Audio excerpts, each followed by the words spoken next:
Hey, hey, it's getting active, people. It's getting active. It's getting action-packed. This is what everybody asked for. Hey, listen, we about to come to a real climax. Hear me? Listen, guys. Without further ado, we're about to get down to action. I know everybody's looking at the price action, AMC. Obviously, tech sectors rallied and done what I expected to do, but got some explanations on what's going on with AMC, and also some things occurring back in the background of crypto space that everybody needs to be on it. You can miss the ride if you want to, but they've been sitting back here mastercraft and masterminding hella plans, not only with AMC and what I think is going on with AMC we're going to cover, but also what's going on with the crypto market right in front of your face. Some big things about to happen. Generational wealth transfers occurring, and I keep telling you it's happening right now. But before we do that, let's double tap in with our favorite orange head cougar, Miss Liz, basically covering on how the market is starting to get the sentiment kind of turn into more so of a bullish market. It's kind of forcing those short sellers and bulls to kind of capitulate. But let's get down to it, Miss Liz. Take it away. Back to the floor show from the floor of the SIBO, trader Take Scott that thing Bauer up. and I got you, RBO Jay and Clark, Company's as managing always, partner, Jack Oliver. Scott, what's keeping the market afloat right now after Powell said no rate cuts anytime soon, and that policymakers overwhelmingly say 1 to 2 more interest rate hikes that are S&P appropriate? 500, that NASDAQ. That is such a great question, Liz, and this has to be one of the most hated rallies, that I can ever remember in my 30-plus years of doing this. But I think what people are looking at is better earnings that came through, some earnings guidance that actually looked fairly decent moving forward. And even though we've said this, it seems now for 3, 4, 5 times, maybe now the light is at the end of the tunnel for the end of the rate hike cycle, even though there's going to be potentially 1 or 2 more. That being said, there are so many headwinds to this marketplace right now, but yet we're hanging in there. And my feeling, Liz, is if we get through today, tomorrow, get into Monday, and we get back into rally mode, I think we're going to get to a point here where the shorts, the bears, they're going to start getting to that capitulation point, which... Guys, the greatest generational wealth transfer occurring: Tesla, Nvidia, Microsoft, XRP, Bitcoin, Ethereum, XLM, HBAR, Apple, Netflix, Path. Now, like I said in the last video, and we're going to cover why, Riot. Put that on your chart. Somebody write it down. Just go do your own DD. Keep your eyes on it. Like I said, we're calling it Riot. I said it yesterday. I was about to do some picking up on it. But after the confirmation news of what's going on today, what you going to cover, that's going in the book, and especially at this price. Kind of inversely would work to the market's advantage. Push the market even higher, and that's where it could be very dangerous. Speaking of dangerous, the VIX pit is right next to me here. And IE, people, what he's basically alluding to is there's going to be short squeezes going on. Those that were short, and just like people that shorted Nvidia and got their brains blown out. Huge short buy today, squeezes Liz, are coming on those that were put down on tech. expiration, 22 strike calls. So about 110,000 of those were bought opening at about 66 cents. I'm bringing option calls to some us big player out there either is next looking month for or month the following VIX that to make a pretty big pop within the next 3 to 4 weeks. Yeah, but right now it's below 13 at the moment. As you see, 12.95. It just went positive a second ago today. So for the session, we're watching all of that. Jack, if you look at the strength here, it's consumer discretion, it's healthcare, and this is a sector that you've gone elbow deep into at the moment. But which specific names? I mean, there are many subsectors here. Where do you put your capital? Specifically in healthcare, there's 3 names that we like: AbbVie, Johnson & Johnson, and Zoetis. And Zoetis is the leader in the companion animal market. And sort of bringing Scott into the conversation, the last time I went to my vet, it looked like the trading floor at the CBOE. There was such a waiting line outside the lobby. Yeah. And so we think the trend of pet adoption is strong. We think Zoetis is well positioned, but in general, we like the sectors that haven't done as well this year. Staying away from the AI names, etc. Put that in. If you look at the S&P 500 equal weighted, the equal weighted by market cap is only up 5%, and it's trading at a forward next year earnings yield of over 7%, about 14 times. So we think there's still a lot of value in this market. And this is, guys, this is the beauty of the market. Look at how many different ways there are to play things, guys. This is what the beautiful where nobody can tell you, oh, do this or do that. They can put their recommendations out, but like I said, you got to be comfortable in your play and your understanding of it. If it makes sense to you, then do it. Like I said, the beautiful thing about this market is it's going to teach you one way or the other. If you're doing something stupid, it's going to tat on that behind, right? But to be a evolving investor, you got to be able to take those taps and then be like, all right, I learned what not to do. Let me go back and do it this way now, right? And would concur that as we get closer to the end of the Fed tightening cycle, there'll be less uncertainty in the market. And we'll hopefully bring back a lot of those hanging out in T-bills. Well, to the S&P point here, Scott, we're at 4377.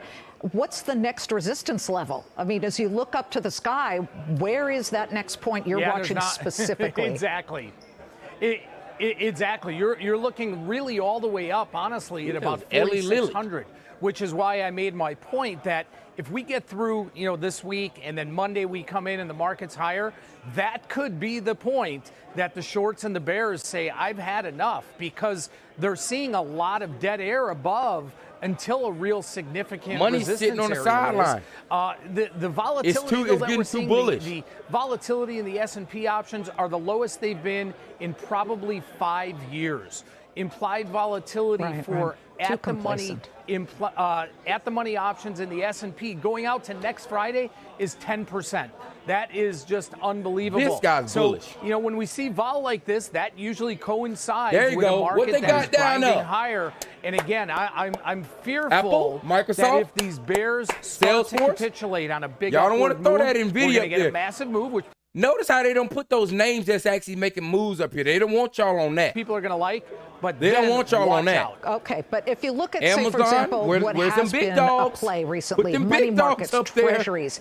Right now, Jeff, Tesla we've got finished the green, 2-year 2%. at, I guess, going back Back to above March highs. 265. So a couple months here, it's Bullish. climbed, and same with the 10-year. The 10-year's looking good at about 3.79%. Do you like those, or I know you don't look at the general direction of the markets, but is this an overplayed trade? Yeah, potentially, I believe so. I think as the economy weakens and softens up, you're going to see, money run into the longer end of the curve, and interest rates are peaking. At the end of the day, inflation, the Fed's preferred index, the core PCE, is running. You could have had you 5%. almost 3% now halfway through the year, over halfway through the year. So take your T-bill of 5% minus 5%. Loaning money. And then, if it's in a taxable account, apply your income. Order income rate, you've got a negative return. So I think, yes, as things settle out and the Fed's plans are a little more clear, I believe that people will start to draw down their money market funds and treasuries and come back to the market. Jack and Scott, thank you very much. Did y'all hear that? Remember, I told y'all on Monday that the money sitting on sidelines, there's going to be a reallocation coming. This bull rally has legs. Don't forget that. Check the Dow. It has flipped back into negative territory, down about 6 points. Beautiful, beautiful, beautiful. Liz, you always know we love you, baby girl. Like I said, that offer's still always on the table. You need your young bull to come sit down with you, baby. I don't know about massaging them toes, baby. We can make something shake. But listen, guys, let's double tap into it. Let's get down to this action. What we've all been waiting for or not. Looking at our AMC, we're sitting down here at 418. I know everybody's buttholes have tightened up a little bit right here because it is getting a little bit intense. But I told y'all what's going to be coming on that June 29th. But we've got more confirmation of the aim of how this is going to go, guys. I'm playing the arbitrage on this play. I'm going to be playing this AMC stock and get my money out of it. If you hold through it, I understand. If you feel like you want to sell out, I fully understand as well. Keep your mind on the fact that in that video I let out about stock loan substitution, where they use options, the way that you force these market makers to go and get these shares is by selling. There's going to be a lot of selling after this conversion is what I believe going to be approved, right? Which is going to actually send the price of AMC up, in my personal opinion, because they're going to have to be forced to go get those shares. How long that goes, I don't know. But like I said, I'm going to be ready to play that like a trade. But also, when the conversion happens, look at APE. That's going to be the maneuver for the arbitrage. How do we know that that could be possibly things swinging? Let's take a double tap over here. What's looking up? Oh, wow. APE's green is AMC's red. The arbitrage play of the year. This is the conversion. What is it? 7 apes for one AMC? Okay, y'all got to know how to play that. Looking at our AMC short interest, we're looking at 22.62%, 6.83 days cover. Somehow days to cover is dropping while the cost to borrow is rising. So going up towards now 200% cost to borrow with 800 shares available. Guys, they are shorting their pants off right now. Like we said, they're sending 100% of the volume through the dark pool. They hit it for 68.4% on Monday. What was that? Let me see here. What was that, Monday? Let me see here. No, on Tuesday, reporting on Wednesday, they hit it for 57.5%. I'll probably look at us being again in the 60% today because, like I said, they're trying to drudge it and bring it down. Bring it in, guys. Get yourselves ready. This is our special master, if you haven't heard already, has basically recommended that the court deny the objections to the settlement as set forth in the hearing. So basically, everybody's objections, the special master has basically said, those don't qualify, and she's recommending that those objections be denied, right? Which we already felt this was kind of coming anyways, because like I said, this is a settlement. Both sides. I already knew at first. Everybody was like, "Oh yeah, Allegheny." I said, "Wait a minute. Why did Allegheny run in there and try to settle out the gate?" That is somebody who's not with us. That's just another puppet in this play. That a court case was not for us, which is why, again, all the rebuttals and objections we're having about the fraud has nothing to do with what they're talking about in there. They both have already agreed upon it. Let's see what they read over here. If you didn't know, the court case appointed special master concludes that the judge should deny all objections to the settlement and allow the settlement 8 to AMC conversion and reverse split to proceed. Next up, court date June 29th and June 30th. Judge to decide. The last two times ANC issued shares on the open market was in January 2021 and in late May / early June 2021. The share price rose dramatically from 1s to 1,000%, from 100 to 1,000%. Which again, like I said, guys, some of that I believe is going to correlate with the sale prices coming in. Let me see if there's anything. Oh, this guy's saying he's not selling. I'm going to be selling and joining in on both sides of this. I'm just telling you out the gate. I'm playing the hell out of this arbitrage. I'm going to be an ape. I'm going to be an AMC. I'm going to be an ape. I'm going to be an AMC. I'm going to be an ape. I'm going to be an AMC. Back and forth. I'm putting my money about this because I already fooled me once. Shame on you. Fool me twice. Can't fool me again. I was in CLSM. I don't know if anybody was involved with CLSM. Not to put any fear in it, but understand, and I want everybody to be fully aware, because like I said, this is all about my retail family knowing what you're doing. I'm not saying what you're doing right. I'm not saying you're doing wrong. I just want you to be aware of whatever play you're doing. I want you to be able to go down and sit down. And guys, I need more comments than ever down in the comments about how people plan on playing this so everybody can kind of get an understanding of what the next person's doing, because you really need to go and do some thinking on how you're going to attack this strategy. Because like I said, with COSM, we were in that at $2. I watched the run up to $20, couldn't even sell. Shares weren't available to my broker. I'm in a big broker like Charles Schwab, not getting my shares. Turned out people that were in Webull and in Robinhood, which if y'all click the link if y'all want to sign up for Webull, get free shares. We all get free shares. But Webull and Robinhood, which is supposed to be kind of like the flakier brokers, which I still love Webull as far as my chart, but that's why I keep that as my day trade. My long term, I keep in my big, Charles Schwab portfolio. But Webull, they were able to get access to their shares and actually trade it. Some people actually were able to sell up into that $18 thing. I'm not going to sit up there and be up under that stress and agitation of not having availability to my shares, which is still, I still don't understand how that could occur. But I understand there's a possibility you could lose control of your shares temporarily while they're making that transfer, because once they do that conversion, it's technically a new share. So they have to come in. They're basically going to act as though your AMC that's in there is going to be new shares. So you're not going to be able to technically sell. One thing that you should know, if that does occur, go to your broker, call them and sell through your broker and tell them that you want to do a pre-sale. You still just make sure that you sell the amount of shares that you would have. So if it's a 7-to-1 split, do the math on how many shares you would have, and then you can still sell off through that broker through call. That's something that I learned later at the fact, which still even pissed me off more. But like I said, I just want all the information available. Guys, double tapping in something even crazier. I spoke about it yesterday with Keenan Grace today, but I spoke about it yesterday with the BlackRock ETF, right, where I was saying that I was going to go on a riot. But Keenan Grace put out a video and basically put something in my ear that I wasn't even sitting up here noticing. And I I thought my ear was to the ground. Guys, EDX Markets is a new crypto exchange backed by the prominent financial firms, including Citadel Securities, surprise, surprise, Fidelity, and Charles Schwab. So that's big money, guys. If you don't want to do your own if you don't want to do your own research, I got you. Let's dive in, guys. Let's see here. Despite regulatory crackdown by the SEC, EDX Markets quietly began executing trades. Guys, this has started. They started this on Tuesday. So they've got an exchange already rolling right now with crypto. Guys, mind you, at the exact same time that BlackRock has now filed for an ETF on Bitcoin. Guys, the crypto markets are about to go do it with Tootsie. The crypto markets are about to do it with Tootsie.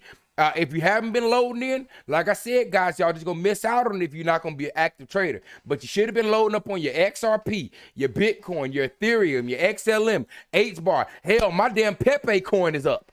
And like I said, do not come jump into that play with me. Pepe is literally a meme coin. This is Doge. This is not long. This is not a long-term holder. This is I threw a $50 and I threw another 20 in there just because that thing is moving up. But this is just where I've got 40 million shares or something, and I'm just seeing what that thing do. It's got a lot of momentum. It stays at the top trending when that thing moves up with Bitcoin. This is just another play of my own. This is not like I'm not recommending this to be something that y'all pull off onto a cold storage. I have this on exchange. I pull my other stuff with cold storage. Guys, again, cold storage, Ballot Wallet. Y'all go click in the description, get 5% off. You can get you a Ballot Wallet for $25 or $30 now with that discount. There's no excuse for you to not have your money, not your keys, not your crypto. The Ballot Wallet, the way that I utilize it, up until the point that you bring it, you have to put your passphrase and your key online, and then it becomes active for you to be able to send it back off your card. Up until that point, you can send it to your wallet, but you can't pull it off, but it's offline. It's a physical cold storage, metal. You store that thing away, and I use these as a one-time usage. I'm loading them up with XRP and Bitcoins because I don't plan for the next 5 or 10 years to utilize that. So I'm not, whenever I do use that, I'm moving that to another Ballot Wallet. I'm not going to use that same one, not to say that there's a danger or anything, but this is how you prevent any fraud, right? Up until the point that I put those two online, it's not online. So there's no way that anybody could tap or find anything. Not to say that it would ever happen, but I'm just not taking those risks with something that I hold so valuable, right?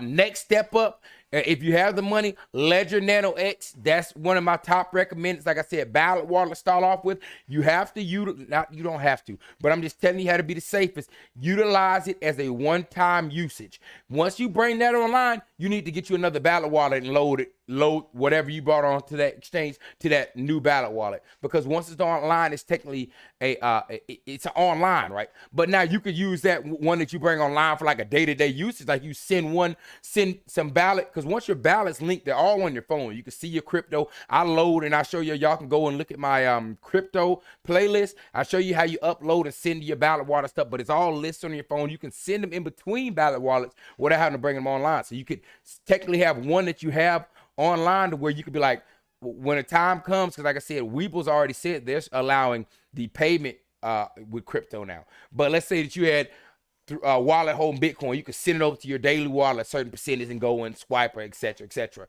And Ledger Nano X is going to be, of course, your long-term holder. It's not going to be like a thing where you can really go and swipe it or use it or anything like that. And I wouldn't recommend it. But like I said, that's the next scale up, more storage space, a few more cryptos. But those two are my only two that I'm recommending right now. There's obviously, better ones and things like that. But those are just my two that I know are very user-friendly and very safe. But coming back around, let me finish reading this off. Our EDX Markets quietly began executing trades and expected to announce it's live soon. The new exchange is backed by the prominent financial groups, including Citadel Securities, Fidelity Investments, and Charles Schwab. Let's see here. EDX sets itself apart from other exchanges by operating as a non-custodial exchange. In contrast to directly managing customers' digital assets, EDX functions as a marketplace where firms participate in executing trades. These assets are transferred directly between firms. Custodial, obviously, you got your Bitcoin custodial wallet, and there's a non-custodial wallet. Custodial wallets are third parties such as exchanges and brokerages services. These services have control over your coins. Non-custodial wallets give the user 100% control by providing owners with private keys. So again, this is operating as a non-custodial. So this is the next. This is not like a Coinbase or et cetera. This is real deal, guys. And like I said, the timing of that Bitcoin ETF is why I'm saying I will be picking up some of these tomorrow and start my dollar cost averaging this. But I'm dollar cost averaging the riot. Let's see if I can pull this out to why it was. Let's pull this out here, guys. Are y'all able to see that? Are y'all able to see that? Is anybody able to see that? Hey, is anybody able to see that? Okay, all right. Let me pull this back out. Let's just go even closer. 2 years. Anybody able to see that? Can anybody see that? All right, guys. Like I said, action is occurring. The time is now to be up on your things. Bitcoin, Ethereum, XRP. I'm huge XRP. XLM, which again is an attachment of it. And then I'm about to start building up bigger into Bitcoin. I want to smooth over and watch that Binance thing. But now that I watched this, I'm not really so worried about that SEC coming with Binance. Because BlackRock owns the SEC. Shh. Hey, BlackRock. I didn't say anything. I don't know anything. I just want a couple thoughts on the yacht. Don't bother me, all right? But that's what the truth is now. So with them going through, if that ETF gets approved, guys, y'all gonna watch Bitcoin start to make that move again to 100K. Not to put any more anxiety, because like I said, I already feel underinvested. I can't get enough money coming in right now as far as putting it down. But like I said, that's a great place to be in. But guys, keep your head on the swivel. Understand what's going on with our trades as we get close to that June 29th. What is that? How many out?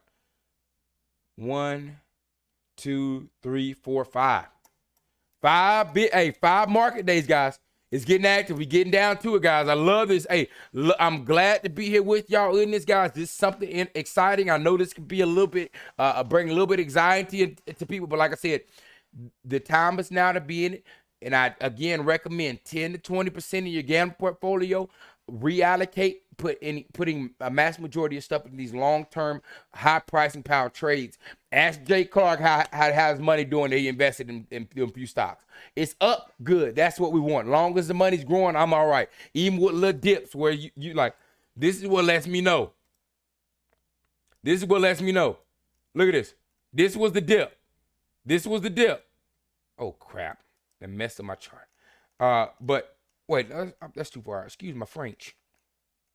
This was the dip of the red yesterday. Right back up. And this is what that thing been doing. You call that a dip? No, I call that bouncing off supports. I call that bouncing off supports.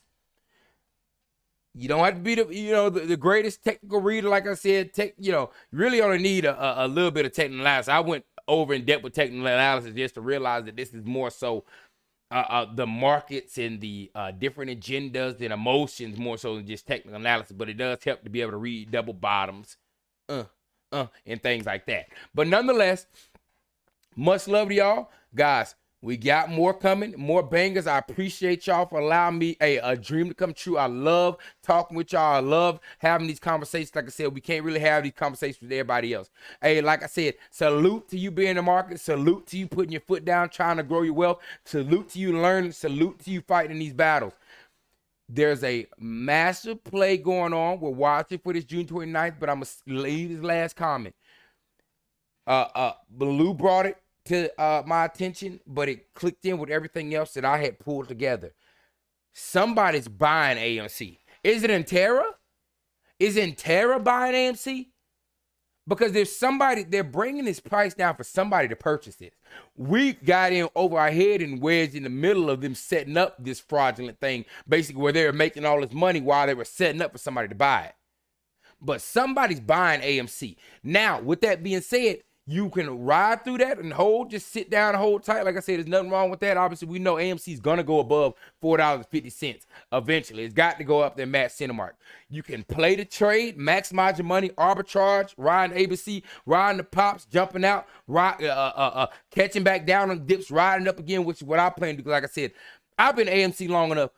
I am still weaseling money up out of there. Each nickel and dime, I got to get back from AMC. Because like I said, guys, I was in there heavy. But like I said, we'll do it all over again because I got 10 years of trading experience in 3 years. But that was detrimental. I ain't gonna lie to you. I feel like I had gray hairs coming in. That right there, woo! But guys, much love. Y'all hold it down to the next video. Y'all already know what's next, don't you? Yes, sir.